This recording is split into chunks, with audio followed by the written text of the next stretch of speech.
Olá pessoal, estou de volta para mais um vídeo do canal Em Busca do Eu, uma jornada interior. Eu me chamo Maressa e nesse vídeo eu vou comentar um pouco sobre os ensinamentos do livro tibetano dos mortos, o Bardo Thodol. Bom, a palavra bardo significa entre dois estados, o estado entre a morte e o estado do renascimento. O Bardo Thodol significa a libertação pela audição no plano do pós-morte e implica um método em que consciência ou o princípio de consciência ou o conhecedor do moribundo, da pessoa que está a desencarnar, ele alcança a libertação ao nirvana, para além do ciclo de nascimento e da morte.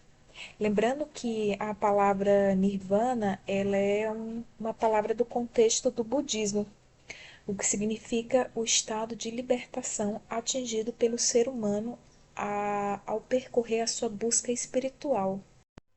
Em outras palavras, o nirvana significa a libertação da experiência dos mundos do nascimento e da morte e de seus sofrimentos. Bom, é importante frisar que o livro tibetano dos mortos não se deve esquecer de que originalmente ele foi concebido para servir como guia não só para os moribundos e mortos, mas também para nós, os vivos. Essa é a razão para que o livro tenha se tornado tão acessível a um público mais amplo. O conteúdo do livro, ele só tem valor para aqueles que praticam e compreendem seus ensinamentos durante a vida. E é por isso que eu vou trazer aqui um pouquinho desses ensinamentos para a gente compreender.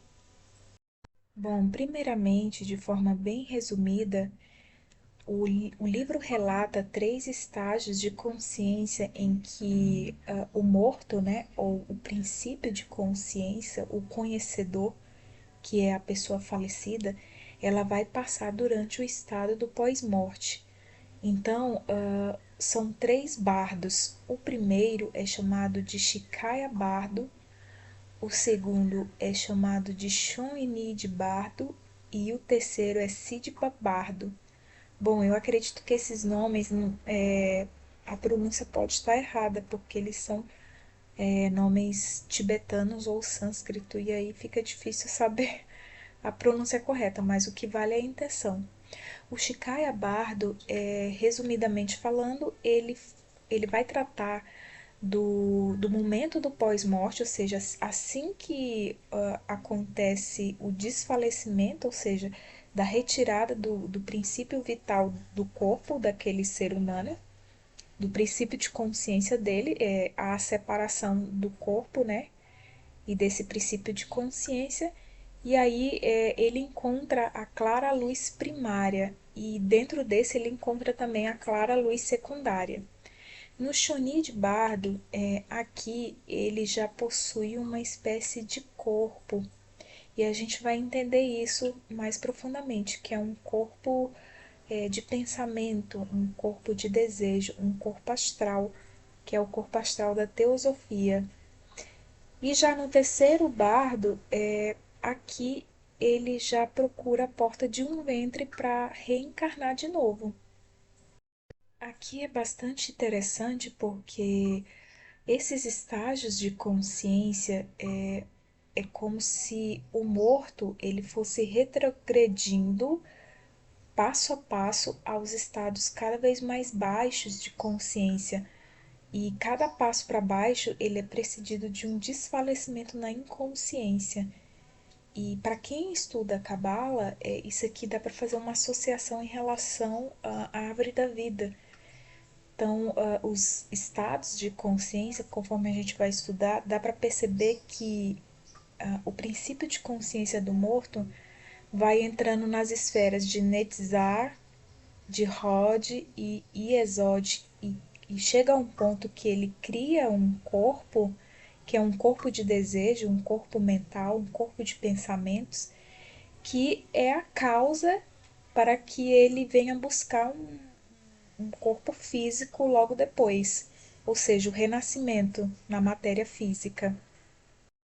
Bom, pessoal, o que eu fiz aqui foi para ficar de forma mais didática, eu fiz uma classificação em 4 estágios de consciência. Isso porque o livro faz essa diferenciação.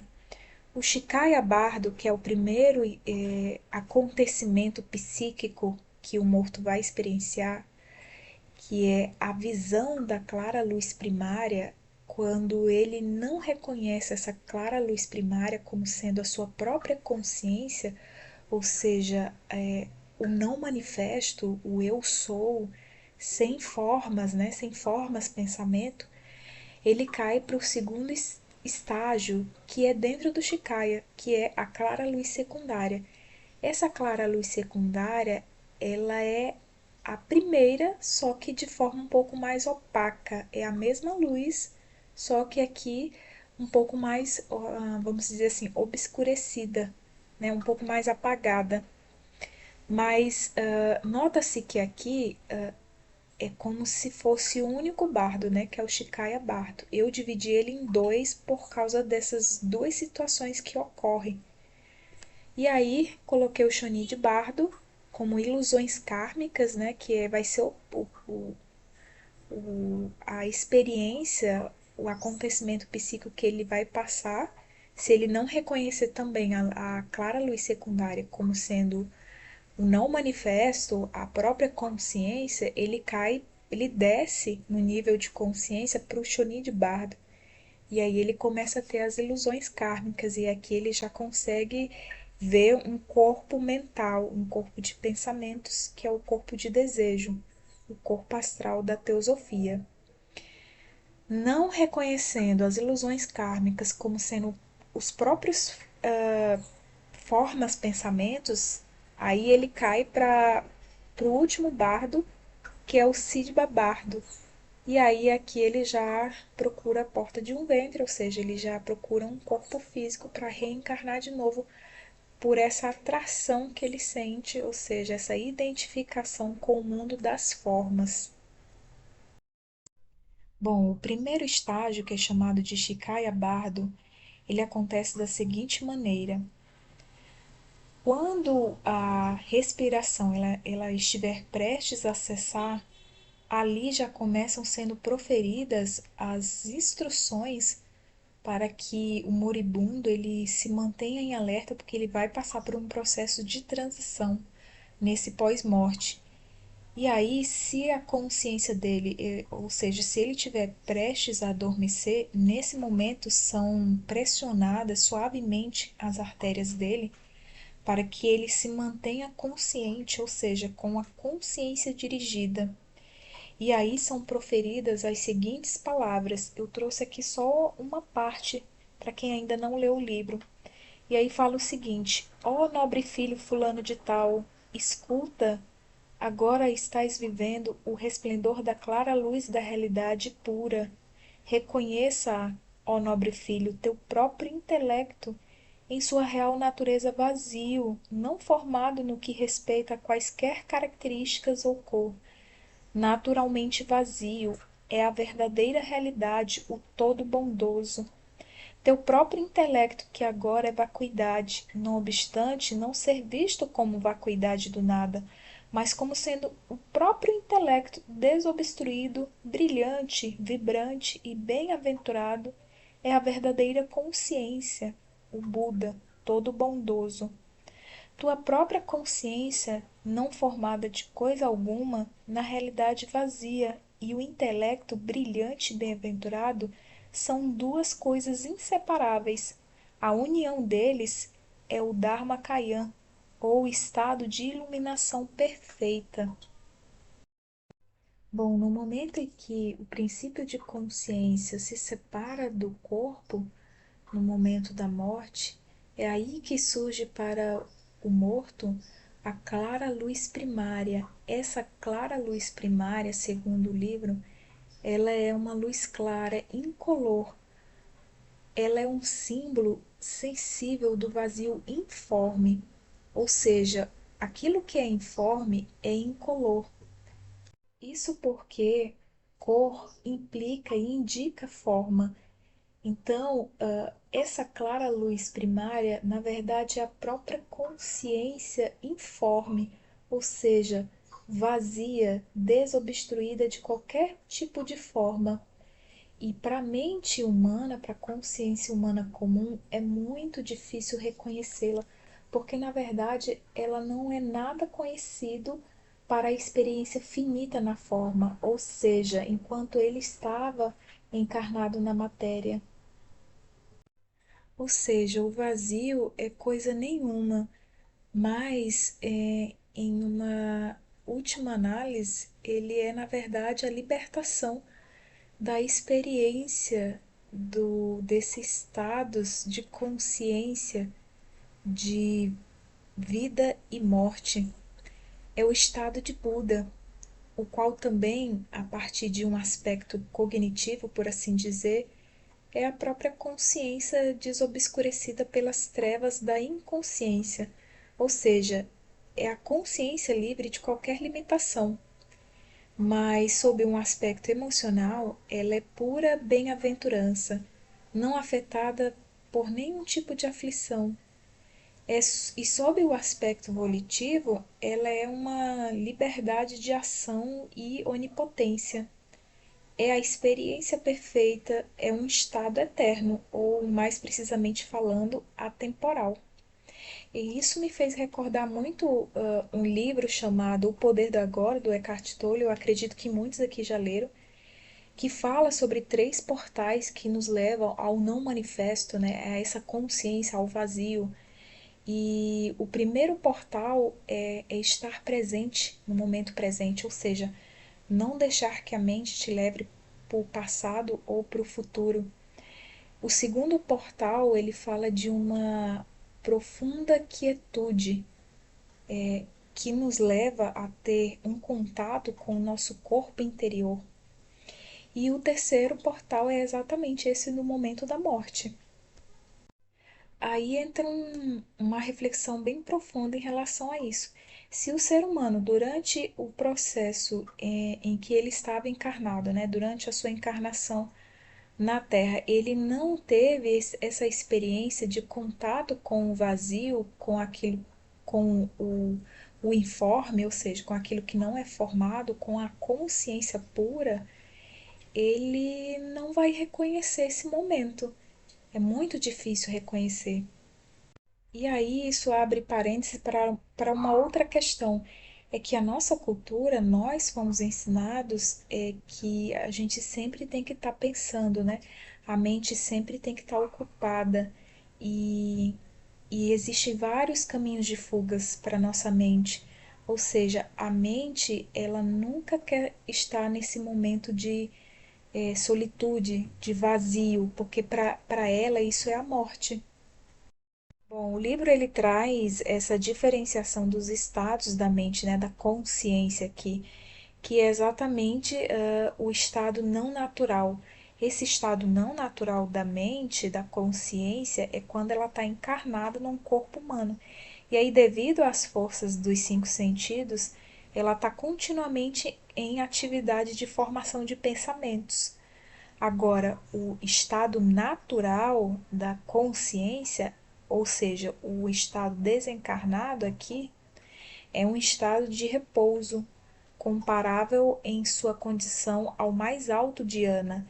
Essa aqui, a palavra dhyana em sânscrito, significa a representação de uma meditação profunda, quando a consciência, a mente, ela está unida ao corpo humano, né? Seria uma representação desse dhyana, seria essa meditação profunda. O reconhecimento consciente da clara luz induz a um estado estático de consciência, tal como os místicos do Ocidente chamavam de iluminação. Esse estado estático de consciência é um estado de não formação de pensamentos. E aí, quando o morto ele não reconhece a clara luz, o vazio como a sua própria consciência, aí acontece a seguinte situação. Bom, aqui ocorre o fenômeno da separação. a separação do ego da consciência eu sou.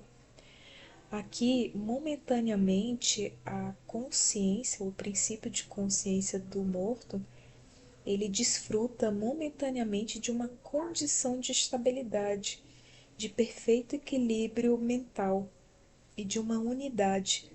Mas, dada a não familiaridade dele com esse estado de consciência, que é um estado estático da mente, ou seja, um estado estático do não-ego, de consciência subliminar, o princípio de consciência do ser humano médio não dispõe das condições para funcionar nele, e é por isso que as inclinações kármicas obscurecem esse princípio de consciência com pensamentos de personalidade, de ser individualizado, de dualismo, e aí, perdendo o equilíbrio, o princípio de consciência do morto abandona a clara luz.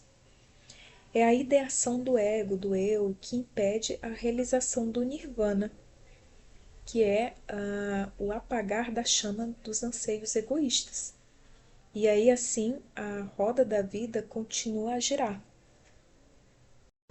Bom, aí ocorre o seguinte: se no primeiro estágio do bardo o princípio de consciência do morto não reconhecer a clara luz primária como sendo o eu sou, a essência divina, o ser, o não manifesto, ou seja, ele mesmo, se ele não reconhecer ou se o seu intelecto não despertar, a libertação não ocorre.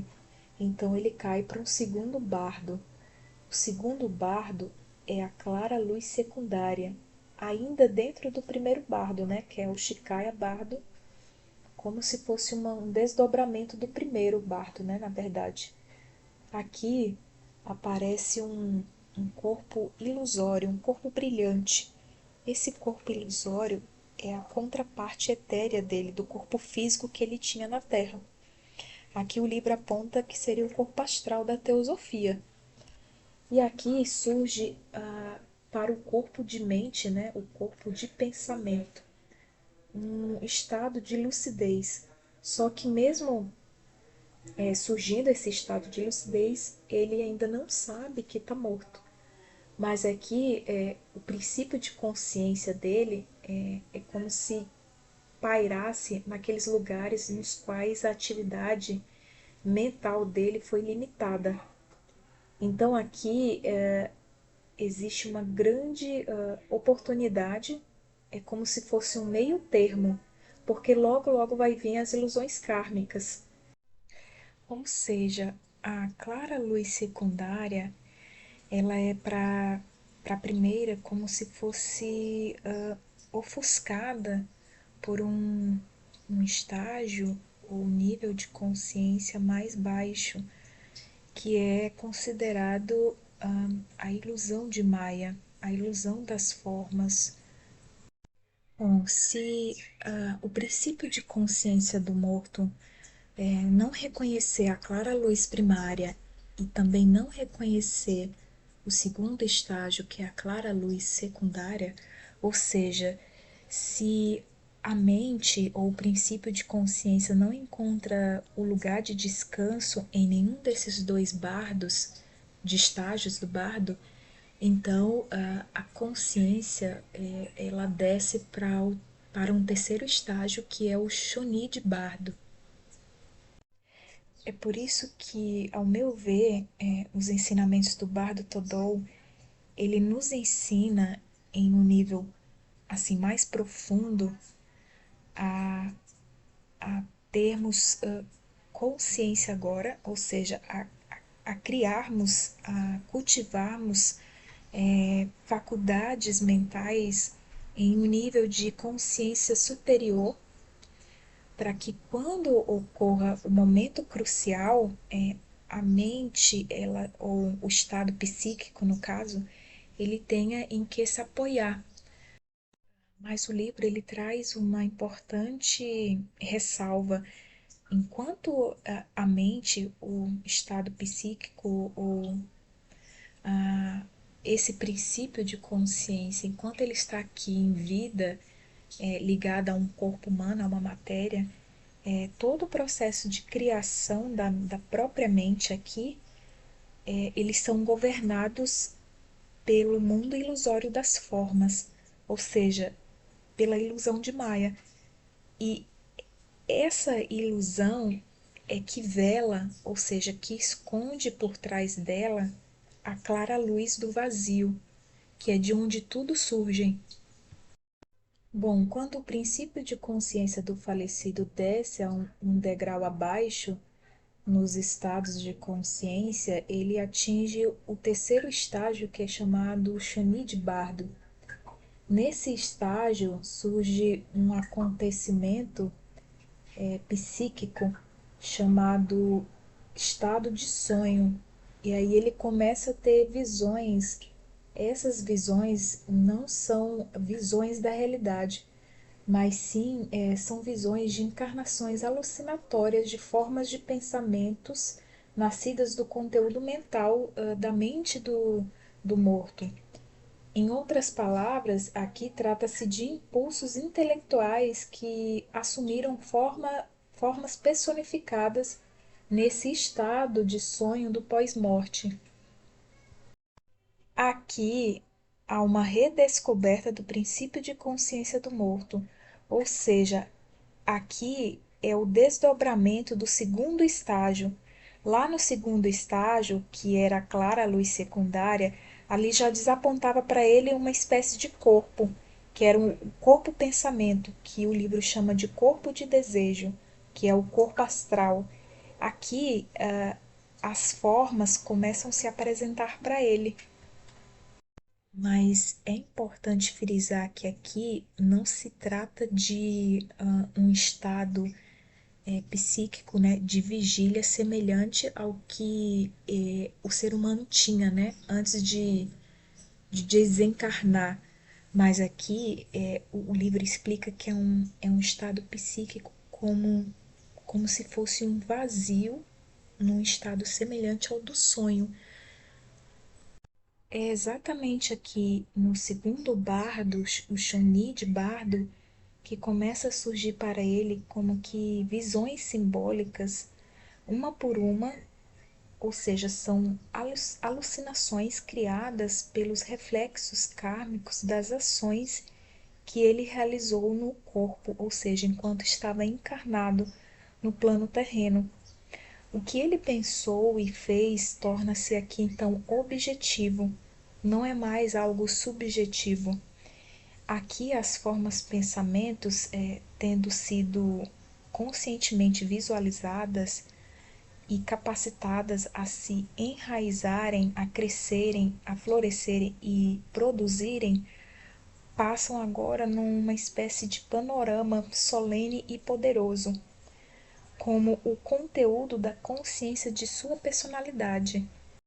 Então, aqui tudo que o ser humano ele acreditou durante a sua experiência temporariamente humana na Terra, tudo aquilo que ele julgou como sendo a verdade, ele leva isso para o pós-morte.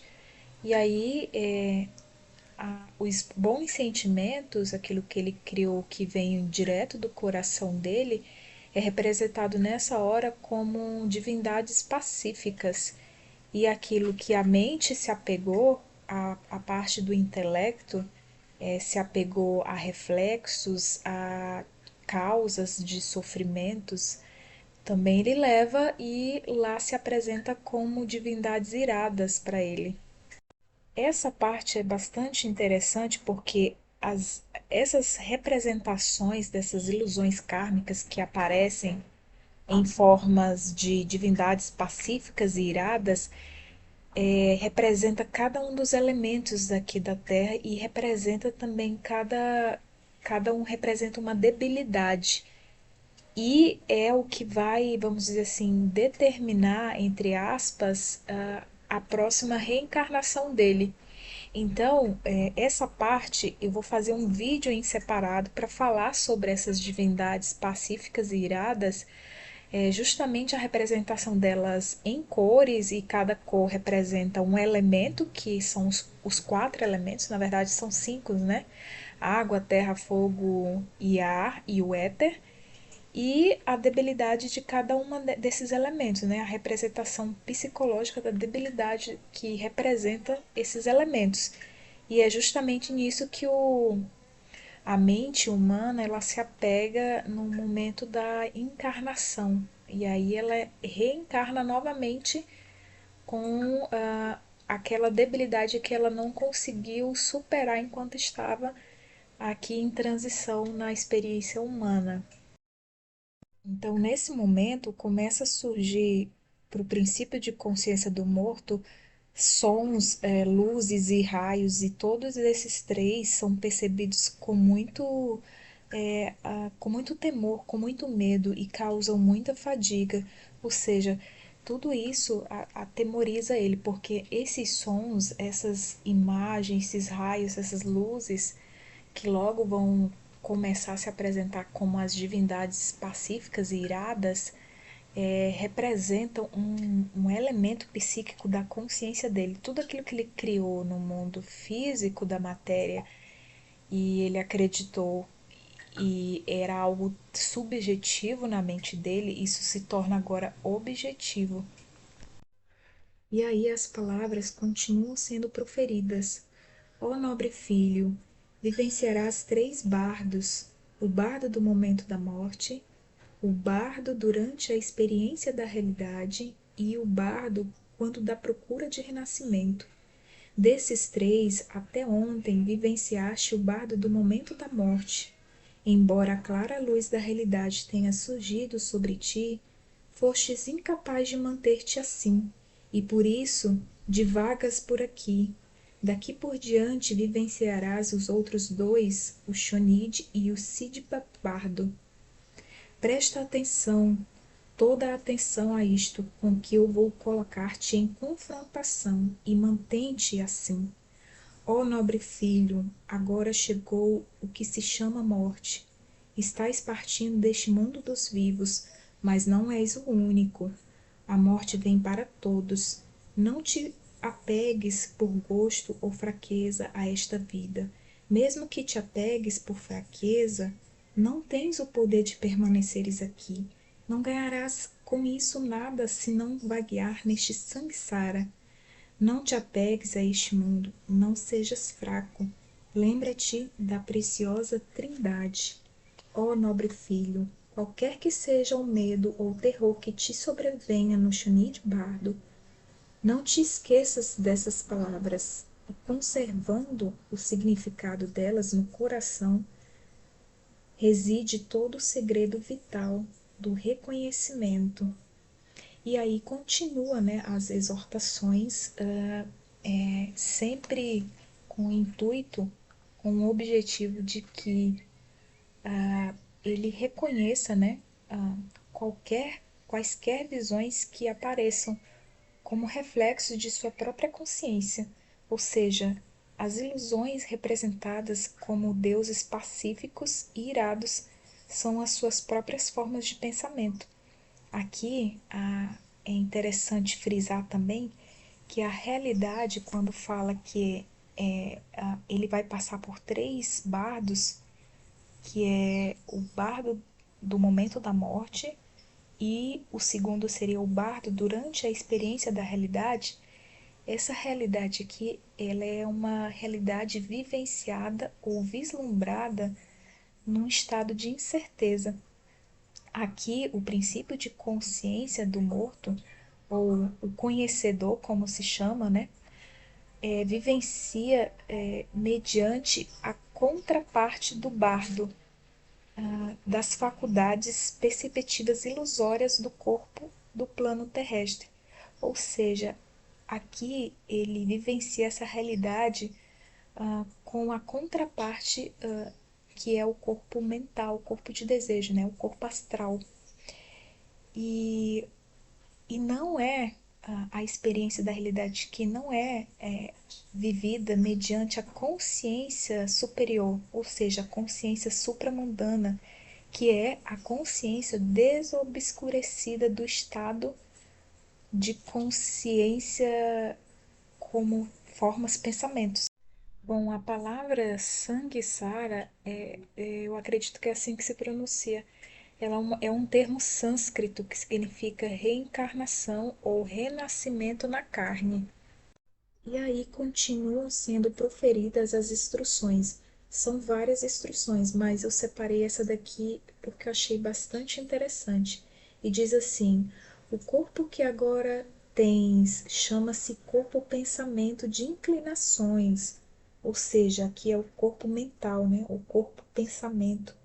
E essas inclinações é exatamente as inclinações para o mundo das formas, né? Ou seja, para a matéria física. Já que não tens mais um corpo material de carne e osso, o que quer que venha, sons, luzes ou raios, os três não podem te fazer mal. És incapaz de morrer. É suficiente para ti saber que essas aparições são tuas próprias formas de pensamento. Reconhece isso como sendo bardo. Ó nobre filho, se não reconheceres agora tuas próprias formas de pensamento, qualquer que tenha sido a meditação ou devoção que tenhas praticado no mundo humano, ou seja, enquanto estava encarnado, se não receberes este presente ensinamento, as luzes te assustarão, os sons te amedrontarão e os raios te aterrorizarão. Se não conheceres esta importantíssima chave para os ensinamentos, não sendo capaz de reconhecer os sons, as luzes e os raios, terás de vaguear no samsara. Ou seja, em outras palavras, ele vai ter que experienciar isso de uma forma mais densa, né? Já que a forma sutil, etérea, ele já está se apegando a ela. E só mais um spoiler, né? Do próximo vídeo. Essas visões simbólicas, né? Essas alucinações que tem a ver com os elementos, vai determinar, por assim dizer, as tendências kármicas, ou seja, aquilo que esse princípio de consciência precisa vivenciar aqui na Terra. E aí, dentro dela, existe toda dessas tendências, na verdade, dentro dessas tendências existem todas as possibilidades para que haja um renascimento espiritual, mesmo estando no corpo terreno, ou seja, um nascimento de uma consciência mais elevada. E aí, segundo o livro, chegando já no final do Shuni de Bardo, ou seja, depois de ter passado por toda aquelas visões de divindades pacíficas e divindades iradas, se o princípio de consciência do morto não tiver conseguido se libertar da identificação das formas pensamento que são essas simbologias das divindades, aqui ele está mais ou menos sob a ilusão de que, embora ele esteja morto, ele ainda possui um corpo. Ou seja, como eu falei anteriormente, aqui existe já a formação, ele consegue se ver, se identificar com um corpo mental, um corpo de desejo, né? Um corpo astral. Esse corpo, segundo o livro, fala que é um corpo aparentemente carnal, semelhante ao que ele tinha anteriormente. Ou seja, esse corpo ele é dotado de todas as faculdades mentais, faculdades sensíveis e poder de livre movimento. É por isso que ele é levado, né, ao princípio de consciência. A consciência é levada como uma pluma, né, como uma folha levada ao vento, para onde, vamos dizer assim, a simbologia, a imagem é refletida, a mente vai junto.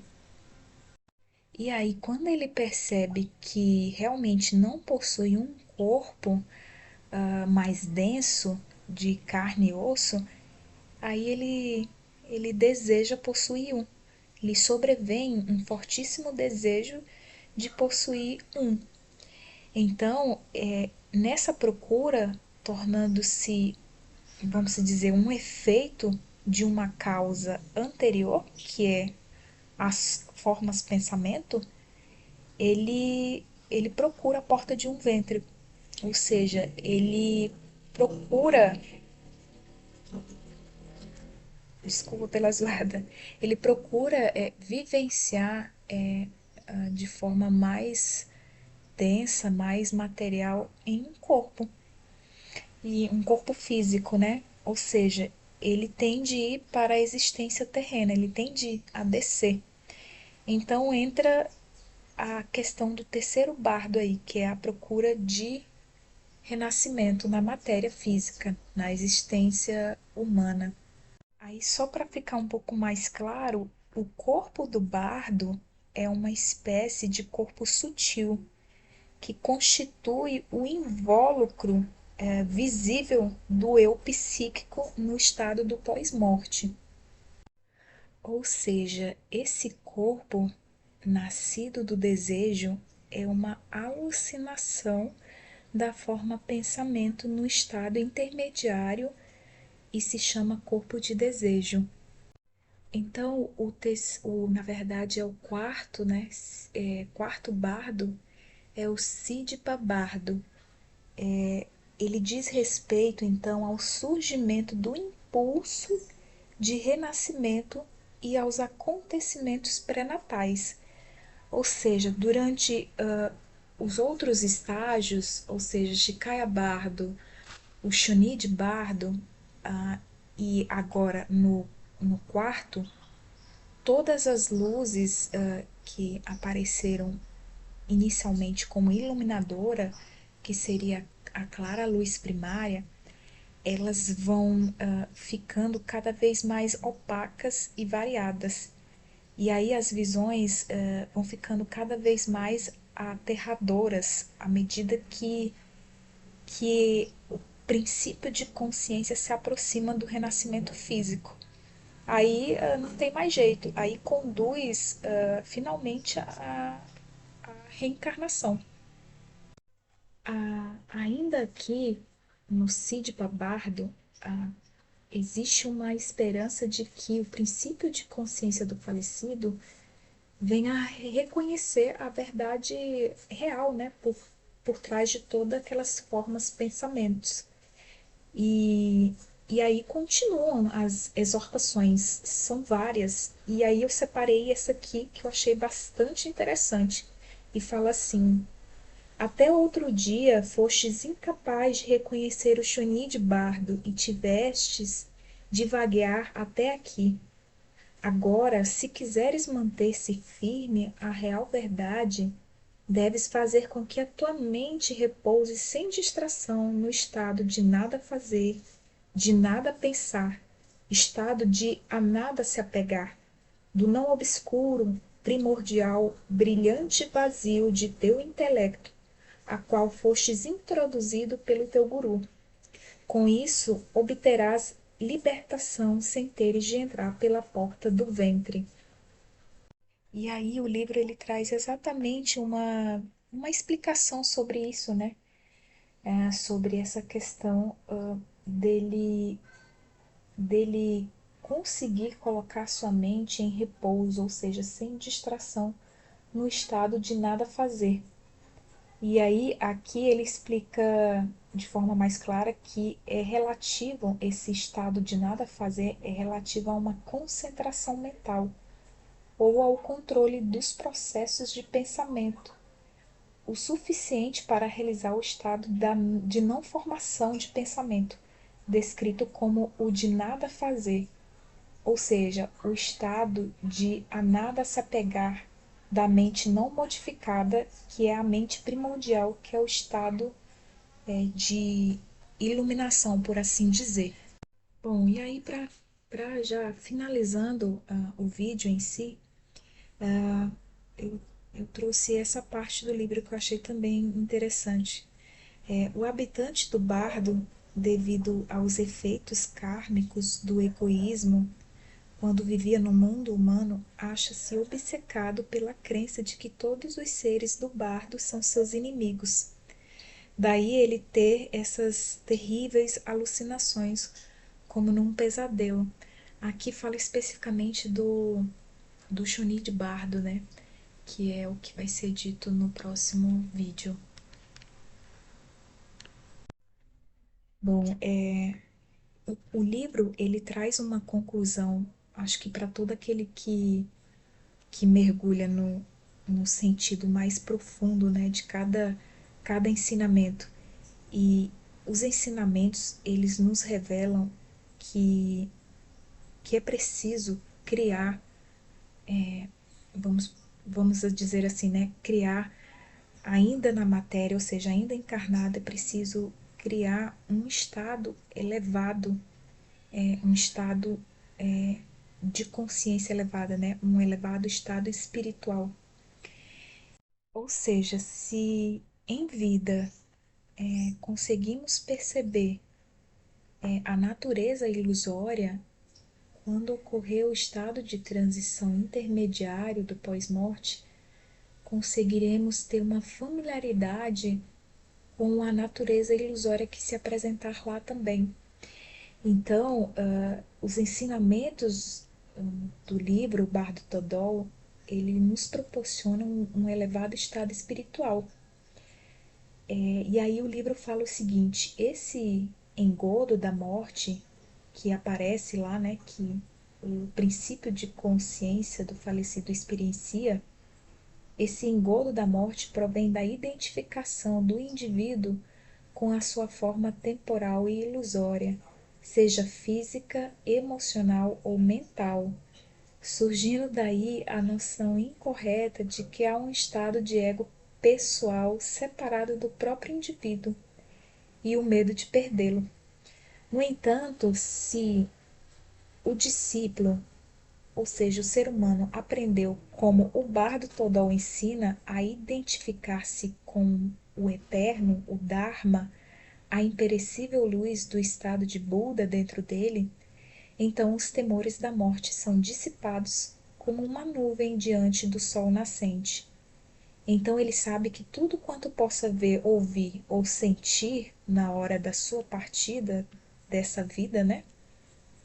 Não é senão o reflexo do seu próprio conteúdo mental consciente e subconsciente. Nenhuma ilusão criada na mente pode, então, exercer poder sobre ele, se ele conhece sua origem e é capaz de reconhecê-la. As visões ilusórias do bardo variam de acordo com as condições e os elementos da tradição religiosa e cultural em que cada pessoa cresceu, né? Mas a força motriz é a mesma em todos os seres humanos, ou seja, as experiências, a força, a atração pelas imagens e pela, pelo corpo de desejo e um corpo material, um corpo físico, é o mesmo. E sobre o termo Todol, que significa escuta ou audição, aqui o termo tibetano Todol não pode ser confundido com a mera consciência sensorial da audição. Na verdade, essa palavra ela significa algo muito mais profundo. Ela significa ouvir com o coração, isso é, com fé sincera. E é exatamente aqui que o livro fala sobre três passos ou três estágios em que o ser humano ele consegue perceber esses estados elevados de consciência. O primeiro passo é exatamente esse: ouvir com o coração, com fé sincera. O segundo passo, ou segundo estágio, seria exatamente essa atitude intuitiva que leva a transformar o conhecimento por meio da razão, ou seja, ouvir com o coração transforma-se em conhecimento por meio da razão. E num terceiro passo, ou terceiro estágio, há um sentimento intuitivo no ser humano e O entendimento intelectual, os dois são transformados em realidade viva por meio da experiência direta. Então, a convicção aqui, que é a convicção intelectual, ela torna-se numa certeza espiritual, um conhecimento em que o conhecedor, ele é o mesmo que o conhecido. Bom, pessoal, era isso. Esse é um vídeo bem resumido sobre os vários estados de consciência, né? Em que o ser humano, ao princípio de consciência do falecido, experiencia no pós-morte, né? No estado intermediário do pós-morte e um novo renascimento em um corpo físico. Mas daí a gente precisa e a gente consegue tirar vários ensinamentos para que a gente comece a experienciar desde já, né, essa percepção em um nível mais elevado, né, uma percepção de da realidade, da verdadeira realidade que subjaz todas as coisas que aparecem aqui como formas, sejam formas pensamentos, em formas de desejos e em formas materiais, né? Bom, se você gostou do vídeo, deixe o seu joinha e se você não é inscrito, se inscreva e aí a gente se vê nos próximos vídeos. Até breve. Tchau, tchau.